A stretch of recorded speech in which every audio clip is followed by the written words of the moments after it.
I now call on Deputy Kevin Humphreys. Thank you very much. 5 minutes, sir. Thank you, Chair. I have to say, over my years in politics, I've seen a lot of outrageous motions.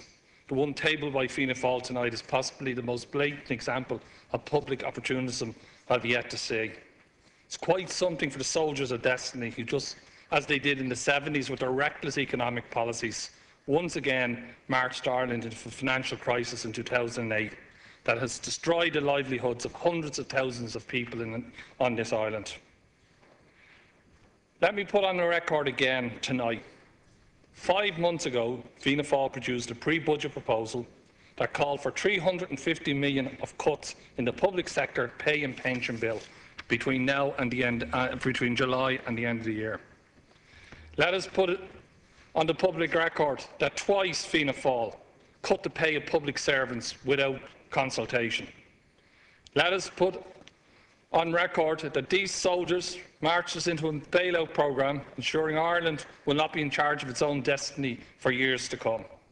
Let us put on the record how they included a property tax in the bailout programme, ran on it in the general election, and now promptly decided they no longer support it. Remember how they arranged for the sale of state assets in the bailout, but planned it so that Colin McCarthy's report would not be considered until they were thrown out of office. Remember how they included in the bailout agreement the need to find $1 billion in savings in the public sector pay and pension bill that were not specified in the original Croke Park bill. Let us remember how they ensured that before they left office that all their ministers had enormous pensions and lump sum payments. Let's remember how they signed off on the super salary of the Chief Executive of Bank of Ireland, as we've seen in the Burlington today. Let's remember how they said that no item in the bailout could be changed. Let's remember how Micheál Martin constantly said that mantra, nothing could be changed. But this government has renegotiated the interest rates, introduced the job stimulus in 2011, the stimulus package in 2012, and scrapped the promissory notes in 2013. Let's remember how they gave the banks a blank cheque, Anglo-Irish, Irish nationwide, worth over 30 billion, which we still pay for. Let us also remember that the current leader of Fianna Fail was a minister and a member of the cabinet that made these decisions. Fianna Fail has always been consistent on something, that whichever way the wind is blowing, they're chasing it. No position is too entrenched to change. All that matters is the pursuit of votes, the pursuit of power, and the pursuit of attention. We have a job to do in this government, and that is to clean up the mess that Fianna Fail left behind. The yoke of the disastrous deal they left us with, we have to deal with. Reform our institutions and repair the damage that has been done.